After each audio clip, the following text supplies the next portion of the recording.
Hello, I'm Richard Shyness. I'm the Dean of the Dietrich College of Humanities and Social Sciences at Carnegie Mellon University. In usual years, parents and students come in person, and I tell them about the college for 15 to 20 minutes, and then they get to ask questions of our advisors, of our students, of our faculty, about what sorts of programs interest them and what things they might want to take away if they come to Dietrich College. This year is a little unusual. Coronavirus has made me be home along with everybody else. And so I'm recording this session, after which we are going to connect you, if you wish, via Zoom to live sessions with our faculty, our students, and our advisors to answer any of the questions you might have in deciding whether or not to come to our fantastic and amazing college. At the Dietrich College of Humanities and Social Sciences, our focus is on humanity. We study the brain and how the brain gives rise to the mind, and how minds learn and communicate, how they make decisions, how they should make decisions, and how the data they collect bear on the theories they build to explain the world. We study how collections of individual agents combine to form societies, how societies have evolved over time from small tribes to great nations, and how nations govern themselves and interact with each other, how languages and cultures vary and shape our experiences as humans. We examine the literature, philosophy, art, science, and technology produced by cultures, and how these artifacts change the societies that produce them. Our research tends to be applied, interdisciplinary, and relevant. We have several humanities and social sciences departments in the college. In humanities, we have an English department, a history department, modern languages department, and philosophy department. And in the social sciences, we have economics degrees, we have an information systems department, we have an Institute for Politics and Strategy, a neuroscience institute that is run jointly with the Mellon College of Science, a psychology department, social and decision sciences, and statistics and data science. Every one of our departments is highly ranked. All have a subspecialty that's among the highest ranked in the world. And recently, 2 of our programs received overall #1 rankings, information systems and statistics and data sciences. The students in Dietrich are amazing, and just to give you a sense of that, consider the alumni of class of 2019 who graduated 10 months ago. 93% of them are employed, in graduate school, or doing something else they want, like volunteering or doing military service. The median starting salary of these students was $80,000, #1 in the country. Some of the sample destinations they went to on the employer side, you can see on the left, and on graduate schools, you can see on the right. They do very, very well. We have many distinctive majors in Dietrich. Behavioral economics, which really combines psychology and economics. Creative writing, which involves poetry, novels, fiction of lots of types, film writing, interactive media writing. Decision science, which considers how people actually make decisions. Global studies, information systems, which combines technology, business, and systems that actually serve organizations that need information and how to use them. International relations and politics. We have interdisciplinary majors of all types. We have a neuroscience major that combines biology, psychology, engineering, computer science. We have a major in ethics, history, and public policy, and some of the students in that major are pictured here. That combines study in philosophy, in ethics, study in history, and public policy. And this picture is of a group that worked for the mayor's office in building policy that considered what regulations we should impose on driverless cars for the city of Pittsburgh. We have a linguistics major. We have many majors that involve economics, and not just economics proper, but economics combined with statistics, economics combined with math, and economics combined with politics. We have many special programs, like a Bachelor of Humanities and Arts for students who are interested not only in topics in our college, but also in the arts, for drama, for music, for art. So those students can take significant numbers of courses in both humanities and the arts. We have a Humanities Scholars Program that really gives students deep exposure to humanities from day one. And we have a Quantitative Social Science Scholars Program, which trains people in the methods that really underlie all of social science, be they statistics, game theory, social choice theory, and lots of other things.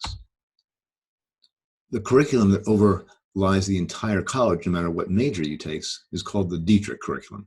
And we revised the one we had for 20 years, and the new one's going to take effect in the fall of 2021.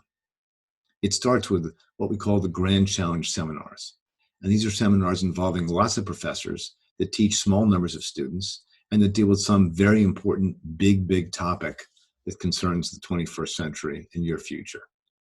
You get 4 years of holistic advising, experiential learning, and lots of 21st century skills that are totally crucial in the workplace. Communication, how to collaborate, intercultural and global capability, etc. Here's some of the Grand Challenge seminars we've actually taught in the last 3 or 4 years. Feeding the World, Inequality, Politics and Propaganda, Racism, Science and the Public Imagination. And joint with the Engineering College, we've taught 2 seminars. One is What's going to be the way we leave Earth? And another is Climate Change, a huge challenge to us. So let me use climate change as a quick example. We have professors in engineering who teach the climate science of atmospherics. We teach the rhetoric of climate change and how science in climate change gets converted into the press and how the press gets converted into political speech, both on the left and the right. And we have another person who teaches that, who is a politician. She negotiated the climate change accords in Paris for Poland.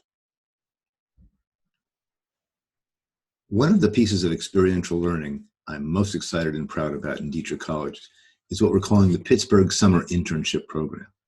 This is a program we started 3 years ago that provides students who want internships with opportunities to have them with organizations in Pittsburgh, especially ones that are trying to actually do something helpful to the world, nonprofits, government organizations, but also to startups who don't have enough money to pay internships.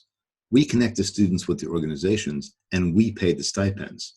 So students who want to do a meaningful internship but can't afford to work for free get a stipend, and organizations that want our talent, the students we provide, get the student and don't have to pay for them. These are some of the organizations that we actually have interacted with, and they've all been great, and the students have had great experiences working for them. In 2018, we started it. We had 24 students, and we connected with 12 organizations. We paid students $2,500 for a half-time stipend. In 2019, we doubled it. We had 48 students, and we paid them $2,600. And in this summer, if the coronavirus hadn't hit, we would have placed 60 students with 50 organizations and paid them each a stipend for $3,000. Another aspect of experiential learning that's very important is undergraduate research. Carnegie Mellon is a research university. And so if a student wants to come here and not take advantage of the undergraduate research opportunities, in some sense, that's a pity. We have faculty who are more than happy and eager to work with the students, even in their first year, on research projects that make sense to their particular stage of development. There's research training courses for early students. We have undergraduate research office funding available for the regular part of the year and for the summer. And we have that research come together in a big conference at the end of the year called Meeting of the Minds, where students present their research and faculty and other people judge it. We also have honors program where you can do an honors thesis with an advisor of your choice. And the honors thesis you can do in the regular year as part of your school semester, or you can do it in the summer. We have a program in which we fund full-time, $5,000 a student, a certain number of honors projects, maybe 8 to 10, in which students want to, find out what it's like to do full-time research, maybe 8 hours a day, which is not the typical thing you do as a student. And it's not for everyone. And so one of the things we hope is that people can do that and find out whether it's really something they like. And then if it is, go on to graduate school. We have all sorts of interesting experiential learning opportunities in other areas too. Besides internships and career support, we have lots of ways to study abroad.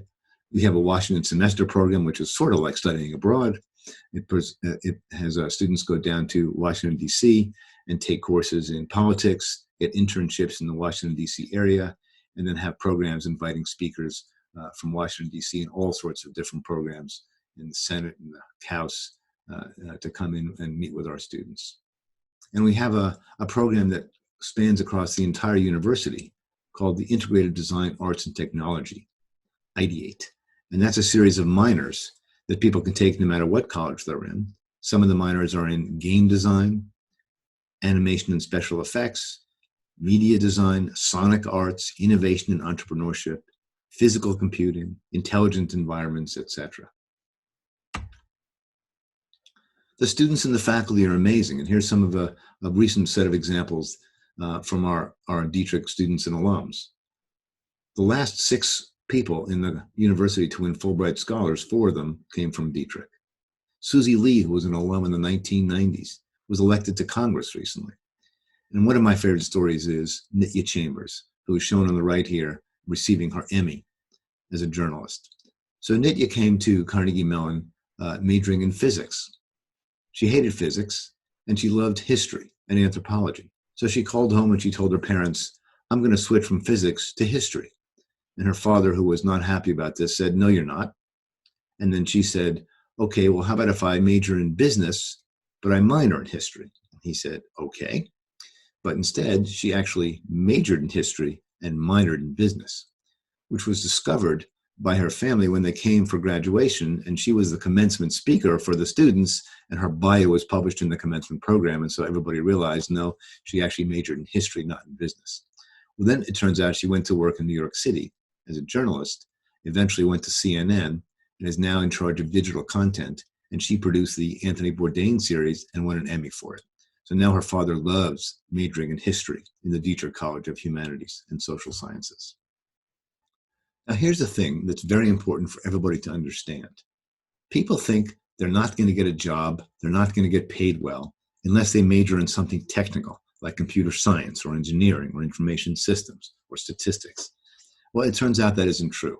And the students who come out of Dietrich, who have majored in humanities, do incredibly well. And if they don't have as much money in their salary, or they don't get the same exact kind of job early in their careers, they get a fantastic career later. So the conventional wisdom is you need to actually do those technical fields, but that's really only true for the first job. In the longer term, the advantage for the people who do STEM fades, and the people who actually learn how to write, how to communicate, how to think, how to do research, social science and humanities, that is, end up doing just as well by the time they're 40. So training at Carnegie Mellon Humanities is fantastic training for a career. And we have absolutely no doubt that people who take our humanities majors, learning just a little bit of statistics, a little bit of computer science, and a little bit of other fields that are important to the workplace today, do very, very well in the workplace and in graduate school and anything else they want to do. So even though you wouldn't think it's true, at this moment in time, majoring in the humanities is a fantastic way to go. And with that, I'll say thank you. Thank you for listening, and thank you for considering Dietrich College.